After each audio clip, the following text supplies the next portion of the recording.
Muy buenos días, un gusto saludar a todos los colegas de la Asociación Mexicana de Investigadores de la Comunicación que se han sumado a nuestra celebración de nuestro 31º Encuentro Nacional en esta edición virtual. Agradecemos a todos su presencia en esta modalidad física, virtual, más bien en esta modalidad virtual que estamos teniendo. Física nos hubiera encantado que fuera en este espacio, y hoy estaremos dando inicio también a una de nuestras primeras conferencias magistrales.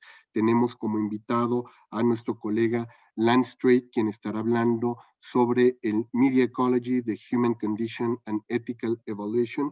Thank you, Lance. It's so good to see you here with the AMIC reunion. Thank you, Lance, for accepting our invitation. Y vamos a dar inicio a esta primera conferencia. Ya están sumándose los colegas entrando. Les vamos a dar algunas indicaciones.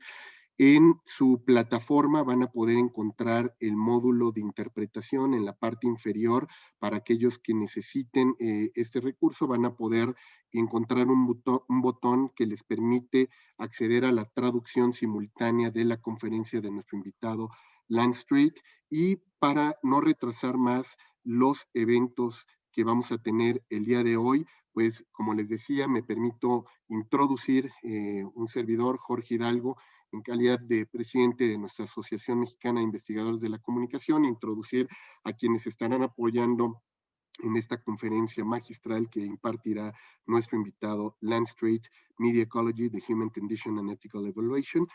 Tendremos como moderadora de esta sesión a nuestra vocal, la doctora Claudia Benassini Félix, quien se ha desempeñado con una gran trayectoria profesional y a quien yo le agradezco el que haya aceptado la moderación de este espacio. Me permito introducir a la doctora Claudia Benassini Félix. Ella es licenciada en medios, doctora en antropología social por la Universidad Iberoamericana, es profesora e investigadora en la Facultad Mexicana de Arquitectura, Diseño y Comunicación de la Universidad La Salle, líder del grupo de investigación, desarrollo e innovación en alfabetización digital, transmedialidad y gestión del conocimiento. Ha investigado la evolución de los medios de comunicación, particularmente prensa y televisión, desde sus lógicas de producción, géneros, hasta los nuevos procesos caracterizados por la convergencia, la transmedialidad y el fenómeno multipantalla. A estos intereses ha incorporado el de la posverdad y la circulación de noticias falsas. Ha desarrollado estas líneas de trabajo desde la perspectiva de los estudios socioculturales. Actualmente trabaja también en el seguimiento de los medios digitales en el proceso electoral en México desde la red de los observatorios de medios del CONEC.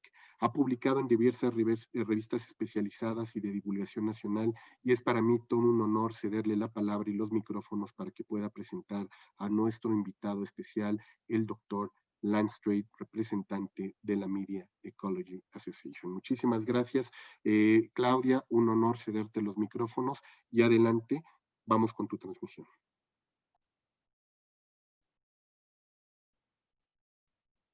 No te escuchamos, Claudia. ¿Está desactivado tu micrófono? Listo. Buenos días, sí me escuchan, ¿verdad? Adelante, Gracias. Claudia. Es para mí un gusto presentar al doctor Lance Strate. Lo conocí ya hace muchos años a través de amigos comunes como Fernando Gutiérrez y Octavio Islas. Tuve el gusto de entrevistarlo en su primera visita a México a propósito del movimiento de la Media Ecology y su evolución hasta hace algunos años. Entonces, para mí es realmente un gusto presentarlo a ustedes. Él es profesor de estudios de comunicación y medios en la Universidad de Fordham en Nueva York. Es autor de 7 libros, entre ellos Sorprendiéndonos hasta morir, que es su tesis doctoral, a propósito del trabajo de Neil Postman. Es además coeditor de 7 libros y se ha desempeñado como editor de una gran cantidad de publicaciones. Es fideicomisario del Instituto de Semántica General, presidente de la New York Society for General Semantics y expresidente de la New York Society for General Semantics. Recibió el premio Walter Ong de la Media Ecology Association por sus logros profesionales en becas y el premio McLuhan por el libro sobresaliente por Media Ecology, An Approach and Understanding to the Human Condition. Ha recibido además el premio John Wilson Fellow Award en la New York State University y se le ha reconocido su erudición, su excepcional liderazgo y además su enorme disposición y facilidad de palabra. Entonces, sin más, les dejo con el doctor Strate y nos vemos en un momento para poder comentar su presentación. Gracias, Jorge. No, gracias a ti, Claudia, y les recordamos a los participantes que pueden a través del chat mandar sus comentarios y preguntas para al final empezar nuestra sección de interacción y le cedemos la palabra al doctor Strate. Lance, be welcome. Thank you very much. Thank you, Claudia. Good to see you again. And thank you, Jorge. And thank you all for your invitation. It is indeed a pleasure to be here, and I thank you for what I can only now imagine would be a warm welcome. And I do regret that we have to employ this form of technological mediation instead of being able to meet face to face. I think we all know it's a poor substitute for personal contact and connection. But at the same time, we're fortunate to have this alternative available to us. We take it for granted most of the time, but it's truly a magical, godlike power that we possess to transcend space and time the way that we do. It's truly a blessing, but it is also a curse. Not one or the other, but both at the same time, or to put it in more prosaic terms, it is a benefit, but one that comes with a cost, as all benefits do. And all too often, when it comes to media and technology, we accept their benefits without ever considering what the cost may be, without even being aware that there will be a cost. And that is nothing short of stupidity. And one of the main goals of media ecology is to help us as human beings to live with a little bit less stupidity and a little bit more sanity. Now, as communication scholars, we understand that messages can be exchanged through a variety of different means or methods, verbally or non-verbally, in a physical space or a virtual one, through speech or writing, printed documents or electronic transmission of information. And all of these means or methods or modes of communication are forms of mediation, or simply put, they are media. This is a broader use of the term than we typically find used in the field of communication. And I'd suggest to you that it is a better one because it directs our attention to the question of how we communicate. Because how we communicate has much to do with what we communicate. It also has much to do with who does the communicating, and where and when we communicate, and even why we communicate. And this, in part, is what Marshall McLuhan meant when he said, the medium is the message. The question of how we communicate is typically downplayed in the field of communication, and this is reflected in the models of communication that we use. So consider the first of these visual representations, the Shannon-Weaver model. There we see that an information source encodes a message which is transmitted via a channel to a receiver who decodes the message so that it can reach its destination. Now, there's no mention of the term medium in this model. The question of how we communicate seems to be located in the channel, about midway in the process. But what is often overlooked is that Claude Shannon's diagram was meant to represent the transmission of electronic signals in its entirety. The information source is not a person, it's the microphone.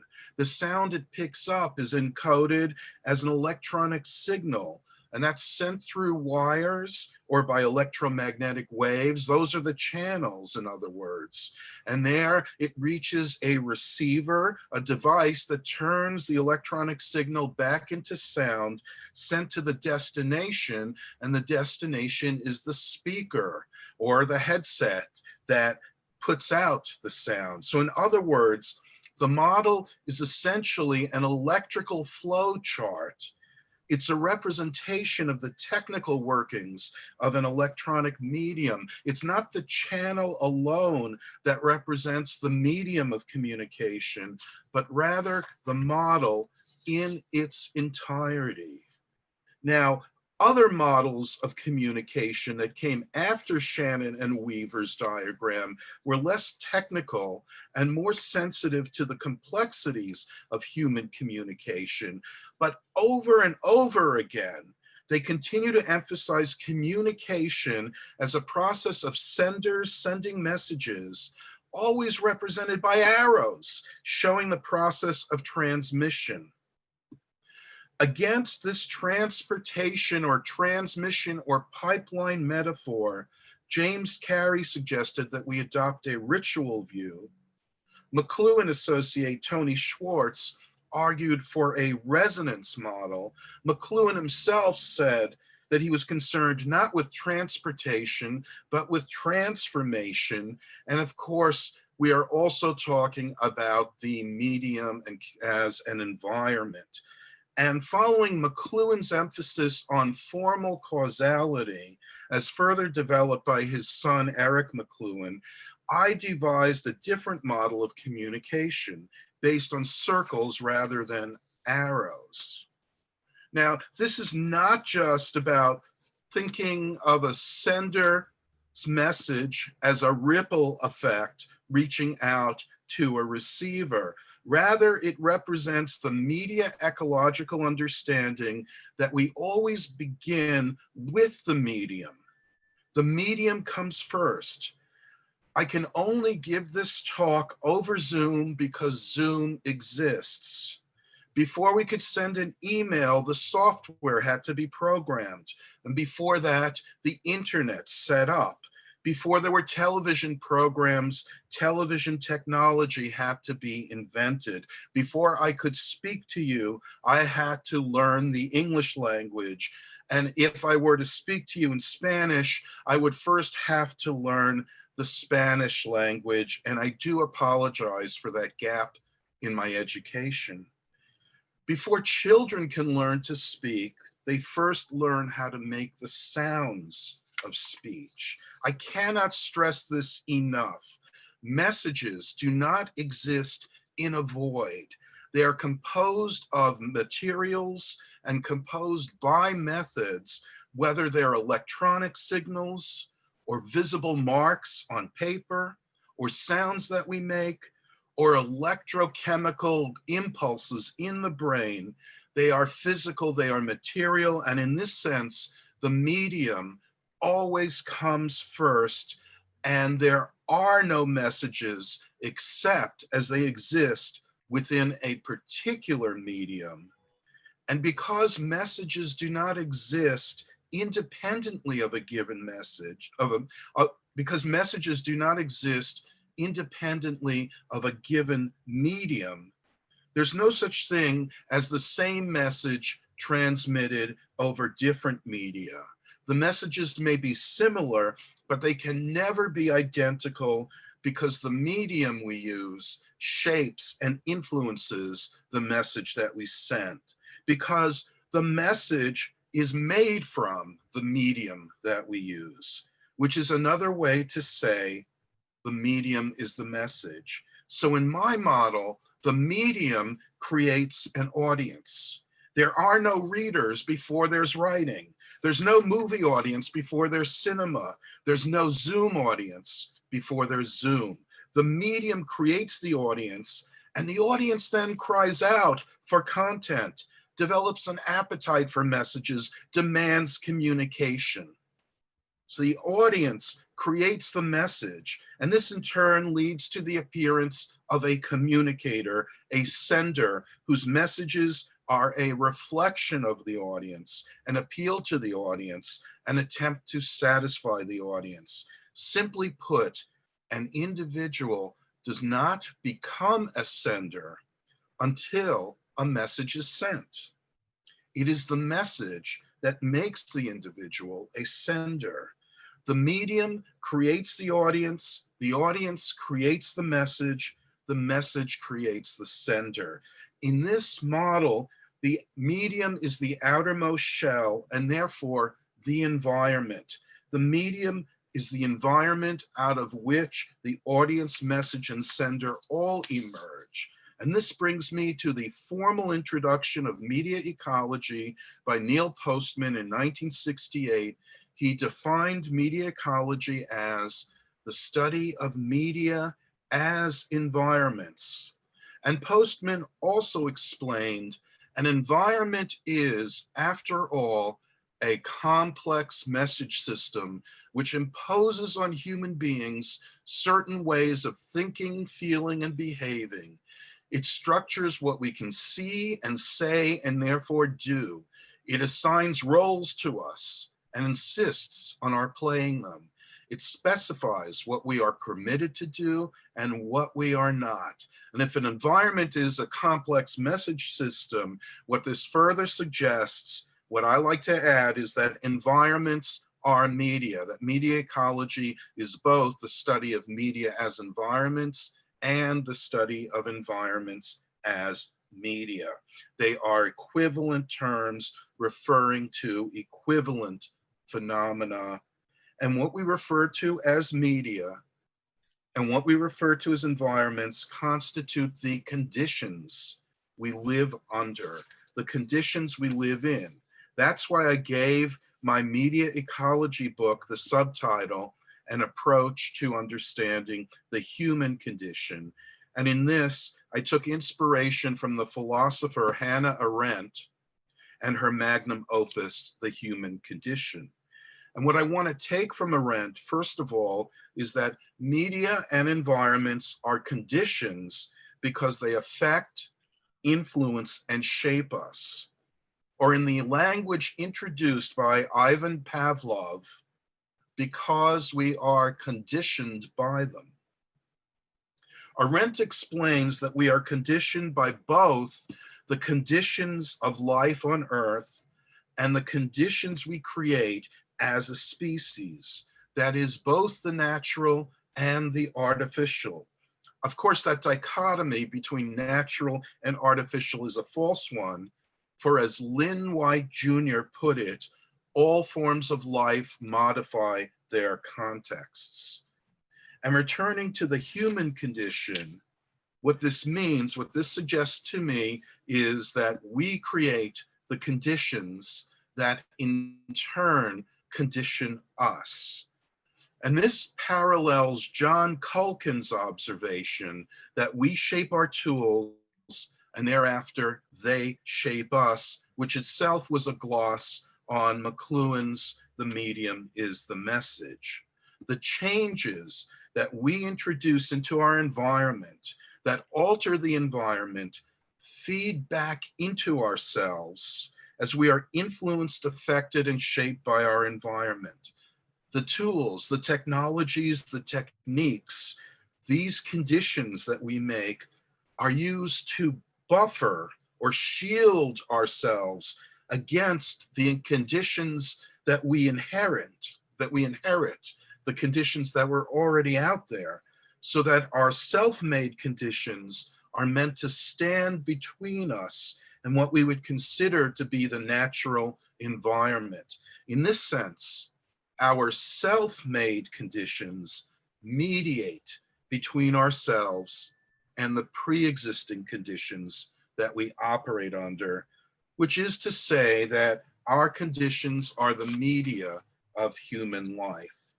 And in mediating, in going between ourselves and our prior conditions, the new conditions that we create become our new environment.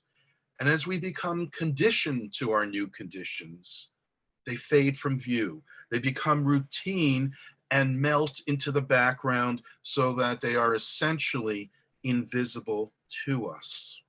Now, it's important to add that the conditions of life are not just those external to us, but those that are internal as well. Our own bodies are part of the human condition as individuals, as a species. For example, in the way that our sensory organs differ from other animals, so too are the things that we put into our bodies, the food we cook, the medicine we produce, as well as the ways that various technologies shape the human body. For example, the way that the posture of peasants working in the fields was changed by the hoe, or how reading changed the way we use our eyes, or the way our digital devices are changing the shape of the back of our heads. The human condition also includes the intangibles that we internalize, like the languages and symbol systems that we learn. And that changes the way our minds function, and in fact, changes the structure and functioning of the brain itself. Our conditions, our media, our environments are inside us as well as outside of us. Now, additionally, we can divide the human condition into three basic categories. The only one that is more or less unique to our species is the symbolic. Our capacity for language, our creation of art and music, poetry and narratives, myths and rituals, our construction of codes of communication and modes of representation. Our languages and symbol systems are media. We live in symbolic environments that influence how we know about and how we act upon our world. The symbolic is what sets the human condition apart from those of other forms of life, and that give us the capacity for what Alfred Korzybski termed time binding, for the transmission of knowledge from one generation to the next, giving us the potential for making progress, for making things better than they were before. The second condition of human existence is the technological. Like all forms of life, we modify our environment, the only difference being the extent to which we have developed extensions of our own biology in doing so. These extensions include our tools, implements, weapons, our machines, devices, gadgets, our containers, our architecture, villages, cities, our forms of communication and transportation, the very materials that we use and the sources of energy that we employ. And they also include the soft technologies, that is, our software, our instructions that tell us how to use our tools and devices, our techniques and methods, our know-how and ways of getting things done. McLuhan helped us to understand that our technologies are media, in that they mediate between ourselves and our world, extending our senses through instruments like the telescope and microscope, extending our powers of action through our tools and machines and procedures, and extending our ability to limit our contact with the world, for example, by building walls, to mention a subject of some controversy of late, by clothing ourselves, which you might say is the first human technology if you follow the book of Genesis. That's why McLuhan argued that every extension is also an amputation. And put another way, extensions in extending us come between us and our world, and in doing so, cut us off from direct contact with our world. Once again, whatever comes between us, mediates between us and our world, becomes our world. Our mediations are what we know. They're all we know. Our extensions are our environment. Now, the third condition of human existence is the biophysical. That corresponds to what otherwise might be termed the natural environment, the conditions we identify with the hard sciences, with physics, chemistry, and biology. The universe is, from a scientific perspective, the ultimate environment, and so the ultimate medium. And we human organisms are more modest forms of media. That includes the body as an environment for the mind, but also as an environment for the many cells and the even more plentiful foreign organisms that our bodies contain. So these three types of media environments and conditions of existence interact with one another. And this includes the fact that the biophysical directly interacts with the symbolic, for example, through the language centers of the brain. That's why I've used internally tangential circles to represent the relationship among them. And for anyone who would want to include the spiritual dimension of existence, we can do that. Here we go. I think it would be most appropriate not to add another circle for that, but rather to leave it without any boundary or humanly discernible limitation. That better represents the spiritual. In any event, at this point, I'd like to suggest to you that McLuhan was too modest when he gave the book the title of Understanding Media, that it more accurately should have been called Understanding the Human Condition. And this would encompass understanding the human mind and human behavior, human culture and society, and human history. It points to the fundamental questions that we ask. As media ecologists, we ask, what does it mean to be human? How can we retain our humanity as the conditions of our existence change due to technological innovation? And what are the prospects for human survival, indeed planetary survival, as we move into the future? Which brings me to the topic of ethics. As a media ecologist, the first question that comes to mind for me in thinking about ethics is, are ethics media? And as a media ecologist, the first answer that comes to mind is, sure, why not? And this may sound a bit flippant, but what I'm really asking is, are ethics a means of mediating between ourselves and our environment? Our environment includes other individuals who are part of our environment. And I think the answer to that question is clearly yes.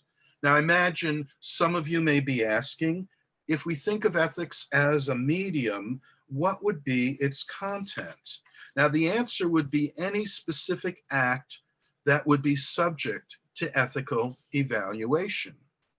But more importantly, though, would be the question, if the medium is the message, what is the message of ethics as a medium? And this involves going beyond the particulars of any ethical system, just to consider the presence of ethics as opposed to their absence. And I think the answer has much to do with what it means to be human. The message of ethics is to be conscious of our conduct rather than to act on impulse or instinct, to be purposeful in our actions, practicing self-control, aspiring to self-mastery, to be mindful of how our behavior is perceived by and affects others. The message of the medium of ethics is closely bound up with the basics of symbolic communication. First, that there are rules to follow, which is to say, a grammar to every situation. Second, that because we can symbolize, we can therefore conceive of the highly abstract notion of negation. As Kenneth Burke put it, human beings are the inventor of the negative, and that also we are moralized by the negative. Ethics is founded on the ability to say no, and just say no, and to specify a series of thou shalt nots, as the Bible famously expresses. And third, as detailed by George Herbert Mead, the capacity for empathy, to feel what others are feeling, to imagine how others will react to our actions. Rules, negation, and empathy are fundamental aspects of the symbolic and the foundation of ethics as a medium. Now, as a medium, ethics are influenced by different media environments. So, for example, under the conditions of what Walter Ong terms primary orality, that is, the kind of media environment, the oral media environment in which writing is essentially absent, ethical principles tend to be expressed not as abstract rules, but in the form of concrete narratives or parables, and they're given mnemonic form as sayings and cliches. In oral cultures, ethical codes are shared by all and strongly adhered to, but they're also particularistic, applied differently or not at all to outsiders as opposed to members of the group. Now, as we move from an oral to a scribal or chirographic media environment and then a typographic media environment, we gain the ability to express ethical principles as abstract rules and formally established codes. For example, the sixth commandment, if you know your 10 commandments, the sixth commandment, properly translated as "thou shalt not murder." Now, compare that to the concrete narrative of Cain and Abel. The sixth commandment provides no specific situations, no specific agents performing specific actions, just an absolute prohibition. And literacy also opens the door to philosophic investigations which deal in high-level abstractions. For example, Plato and Aristotle trying to identify the essence of that quality we refer to as good.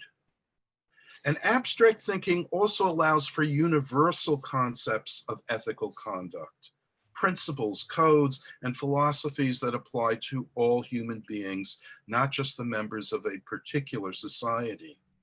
As abstract principles are applied universally, they no longer benefit from group solidarity and in-group pressure to conform, and as the literate mindset gives rise to individualism, the idea of individual decision-making in regard to ethical issues is introduced, as well as the inner-directed, as the internalized idea of the conscience.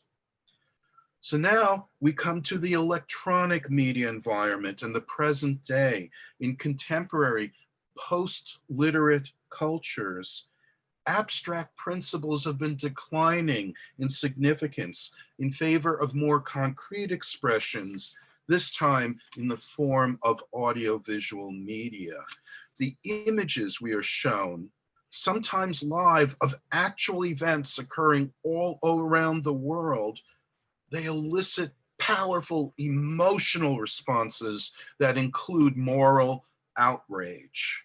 Images of injustice lead to public outcry and demands for action. And while those cries and demands are not always met with appropriate or effective political response, at least some of the time they are.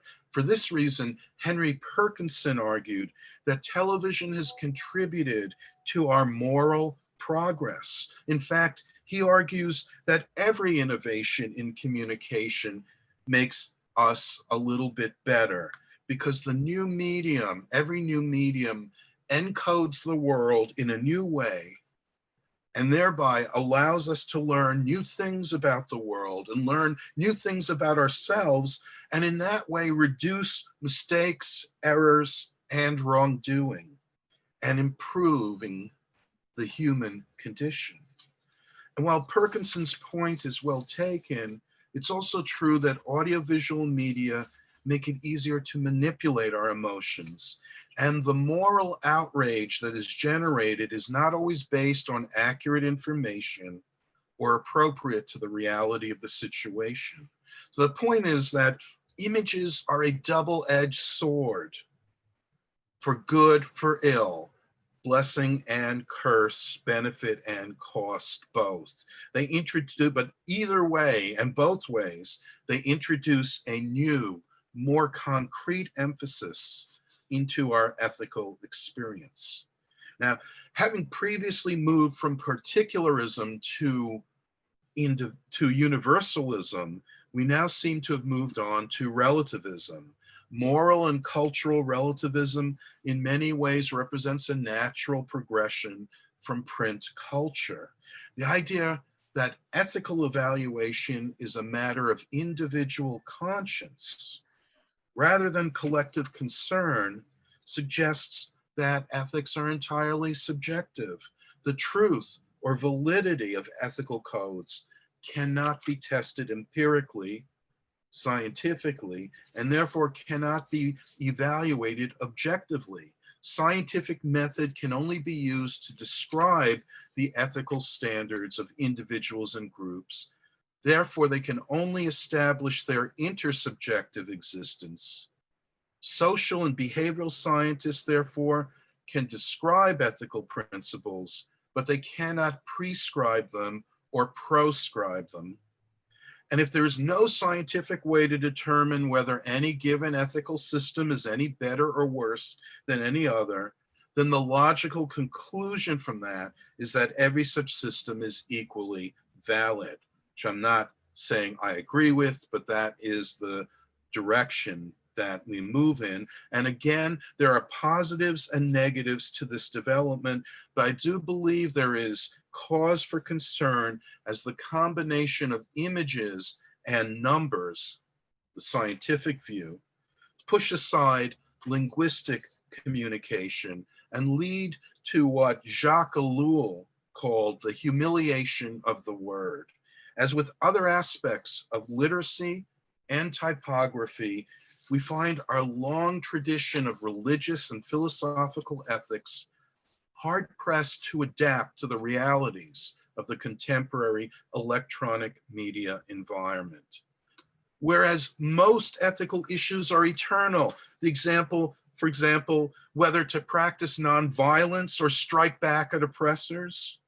But our progress and accelerating rate of change leave us with a plethora of unprecedented problems, such as, should we engage in stem cell research?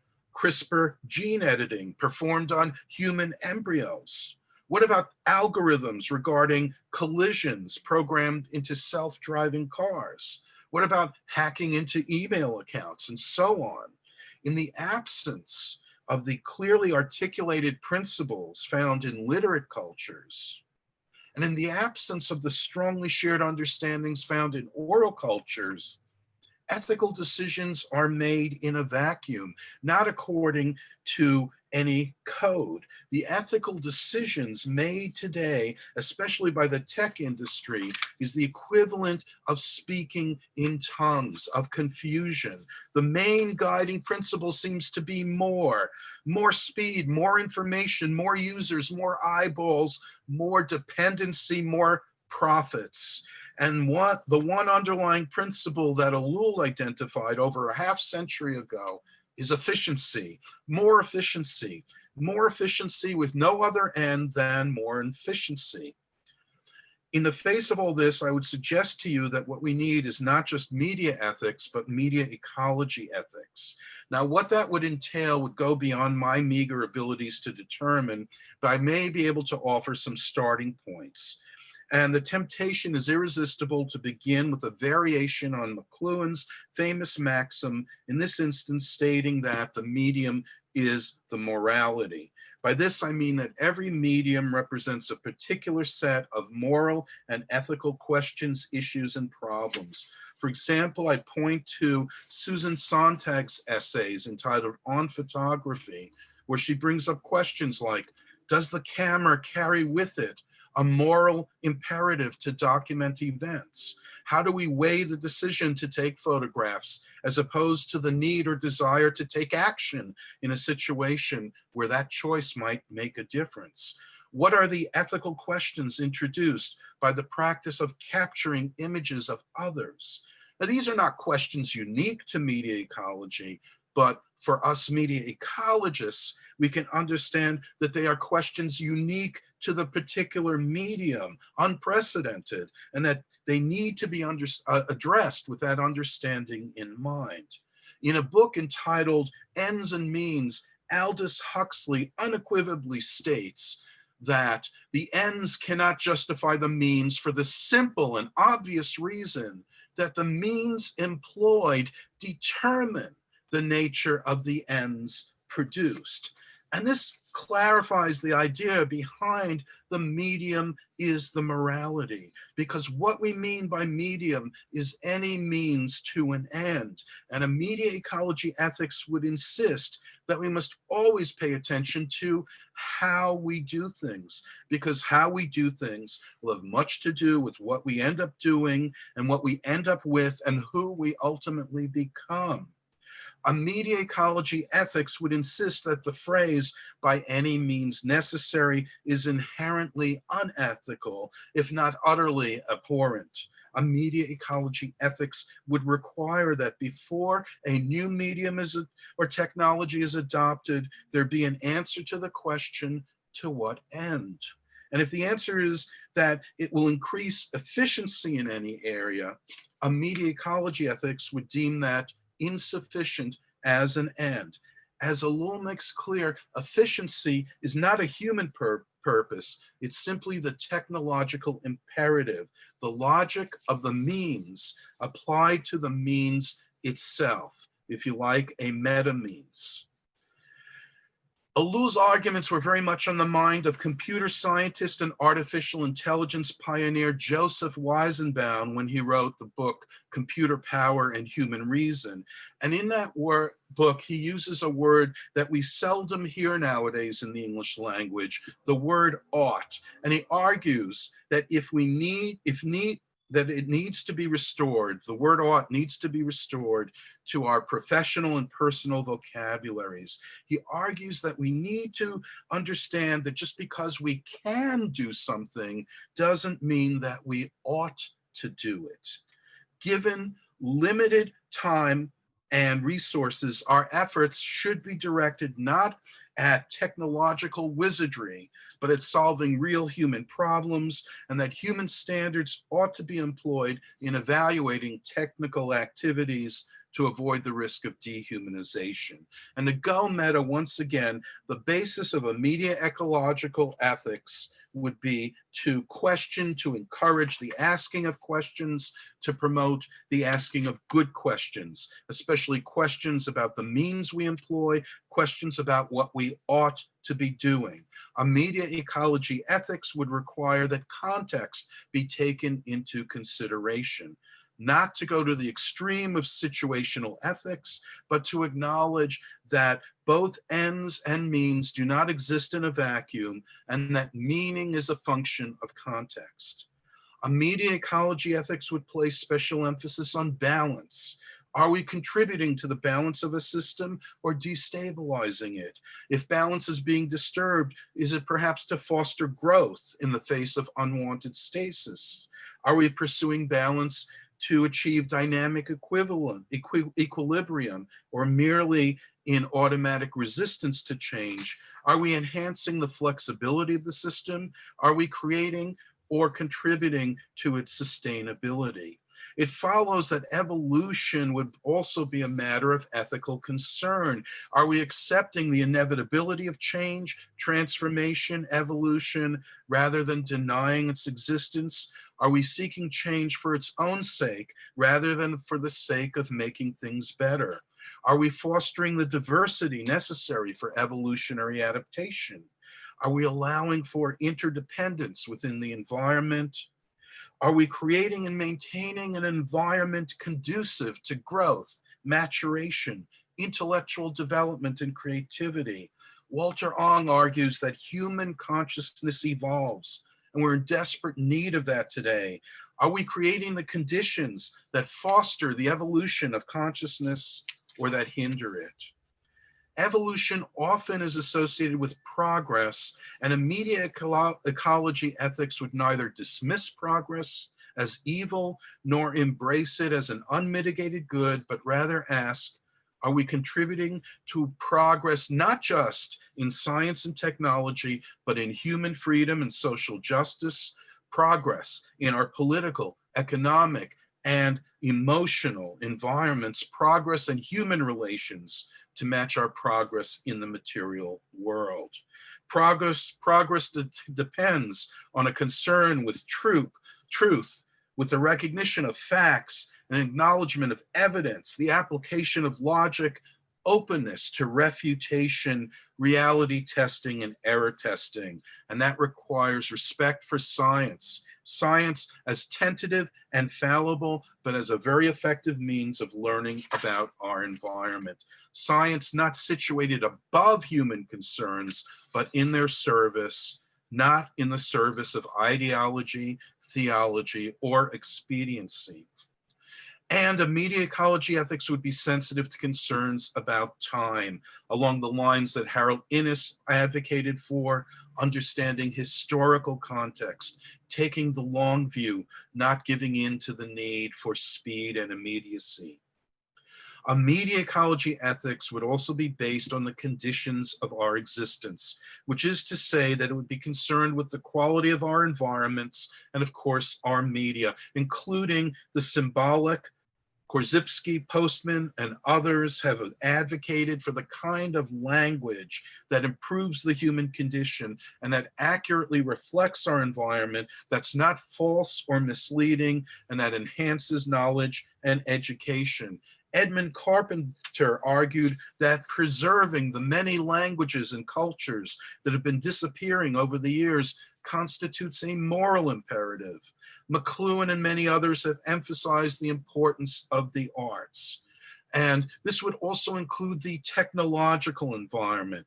Lewis Mumford powerfully defended what he termed the organic ideology of human-centered technology against what he termed the ideology of the machine, of technologies that are fundamentally oppressive and dehumanizing. The concept of organic ideology is a reminder that immediate ecology ethics would also include the biophysical environment. This includes the ideal of living in harmony with nature. It includes environmental advocacy and activism and efforts to build a sustainable future. It also means living in harmony with our own biology, coming to terms with the limitations that the universe imposes on us, accepting our own mortality, the finite nature of our existence. In my view, media ecology ethics would be humane and humanistic while respecting the fact that we live in a more than human world.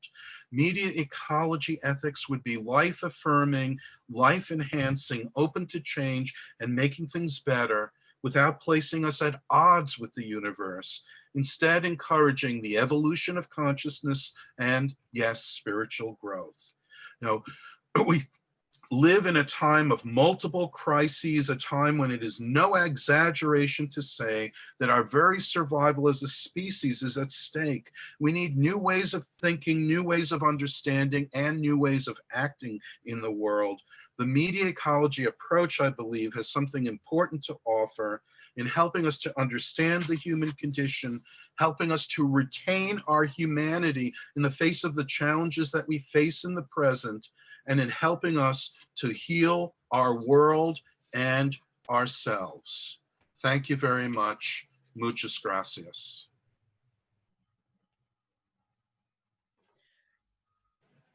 Muchísimas gracias al doctor Strate por esta conferencia, la primera conferencia magistral de nuestro encuentro.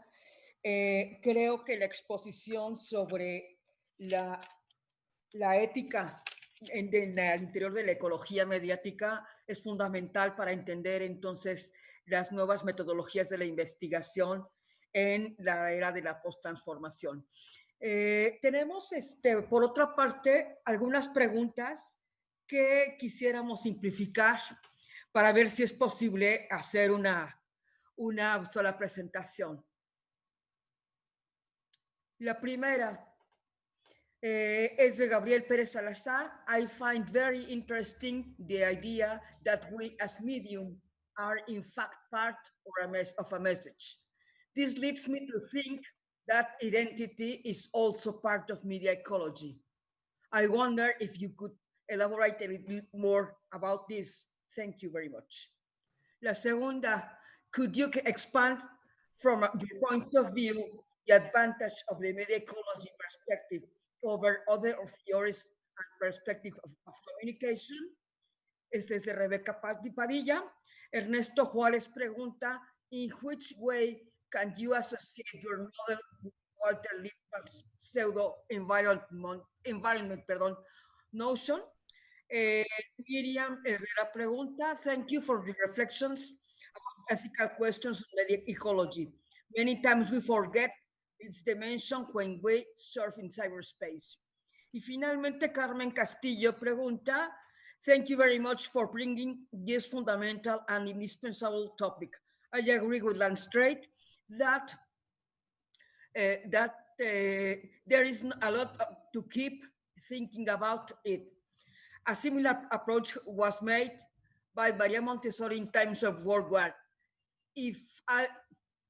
Ernesto Juárez otra vez, in which way can we associate your model with Walter Lippmann?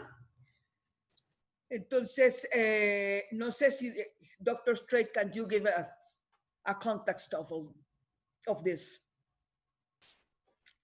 Is it possible? Well, let's, the first question about identity, very much a part of it, of media ecology, because the medium shapes who we are. And in a very quick manner, I always want to go back to oral culture, because that's the baseline. That is, in a sense, the way in which human beings existed for tens of thousands of years. And in oral cultures, our identities are really subsumed into the group. You are your group, and you identify entirely with your group.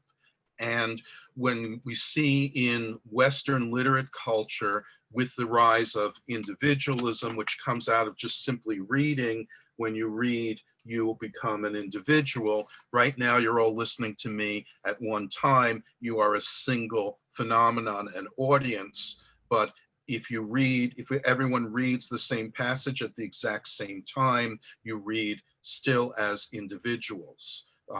So individual identity and the extreme individualism that we find in the West, especially in the US, is a function of our literate technologies, and that brought with it all kinds of new ways of thinking about individuals, so thinking about identity as individual. It brought with it the private and public dichotomy. Hannah Arendt makes the point that in ancient Greece, the private individual was considered an idiot. And what that means is, in the same sense of idiosyncratic, it is someone who is deprived. Note the same root, private and deprived, deprivation. You are deprived of a public identity. And that flips in print culture into the idea that private is something good, privacy is something good rather than bad. So our identities change, and that includes, I think, the idea in literate culture of character and of integrity, which means that you're the same person everywhere, that you are an individual. And I think what we see in electronic culture is an explosion of that, where we get to be different people's, we have different identities in different situations, and it becomes a multiplicity, which in some ways is more natural to us. That's a very quick answer. I mean, it really deserves more discussion, but let me see.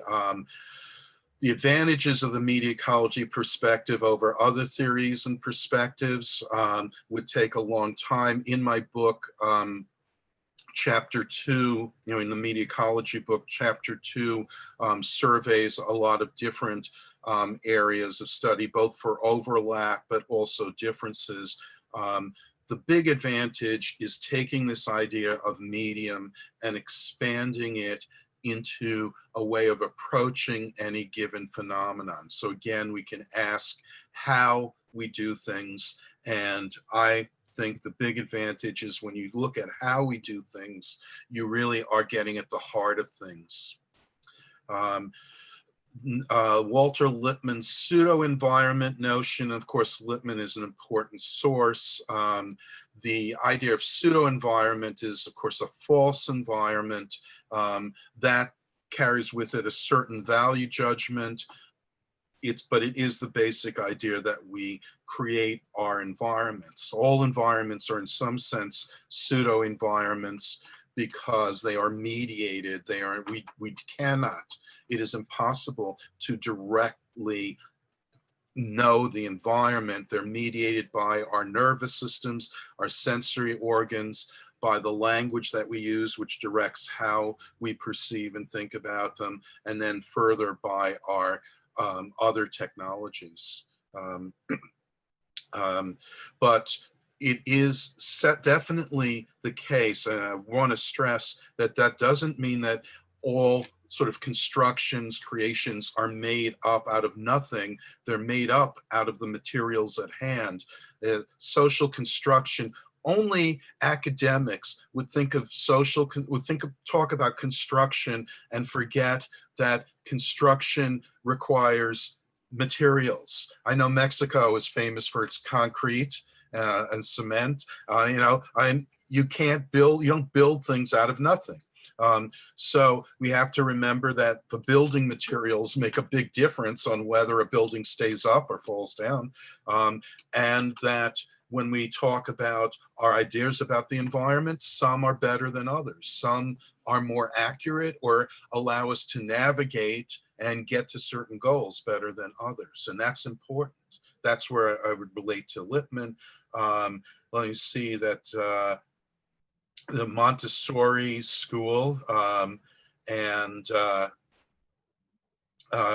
agree. And well, I mean, education is very, very much a part of media ecology. Many of the individuals associated with the sort of formative years, when we look at certainly Neil Postman's field originally was education, and others were very much involved in education. It particularly coalesced during the period of the educational reform movement of the 60s and 70s. And for Miriam, absolutely, that cyberspace, we tend to just, this is true though of all technology, that we just tend to be, I wrote a book about Neil Postman called Amazing Ourselves to Death, which follows his amusing ourselves to death. But it really is true that we are just amazed by all that we can do. What Sigmund Freud said, we become prosthetic gods. Prosthetic, as we adding on these extra parts of the body through technology, and we are really gifted with godlike powers to do things, but we are like the gods in Greek mythology, doing all kinds of stupid stuff and perhaps eventually destroying ourselves. And so when we go online, we completely forget about these things because it is just so amazing, all the things that we can do and all the things that we can encounter. We forget our own humanity, and that truly is dangerous. I hope that was answered the questions. Bien, agradecemos al doctor Strate su primera conferencia magistral. Creo que ha sido muy importante para nosotros. Creo que tendremos también acceso al material traducido para que puedan ustedes consultarlo con mayor libertad. Jorge, te cedo la palabra para cerrar. Muchísimas gracias, Claudia. Thank you, Lance. Tenemos un reconocimiento por parte de nuestra asociación y yo quisiera en este momento compartirlo, ponerlo en pantalla. Thank you, Lance, for being here, giving you this great conference, Media Ecology, the Human Condition and Ethical Evaluation. Lance, fue un honor tenerte con nosotros en este espacio de la Asociación Mexicana de Investigadores de la Comunicación. Gracias, Lance, por dejarnos entrar hasta tu hogar. Esperemos que sigas celebrando el Thanksgiving con tu familia y que nos hayas permitido entrar hasta el corazón de tu casa gracias a estas tecnologías. Thank you, Lance. Gracias. Gracias.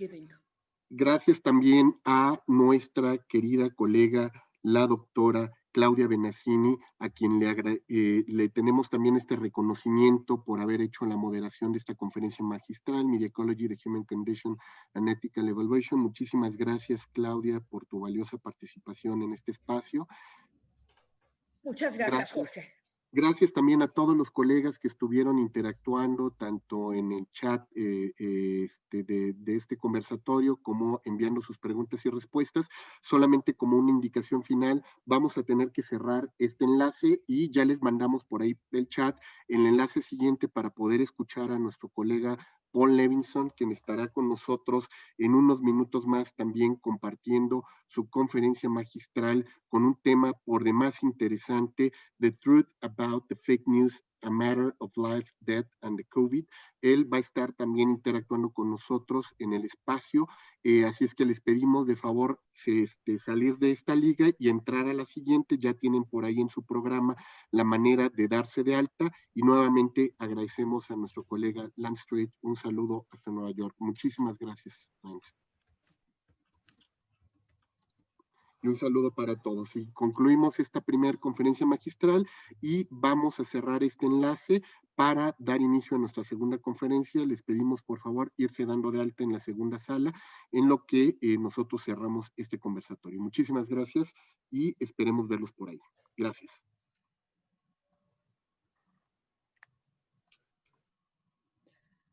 Nos vemos en un rato, Jorge.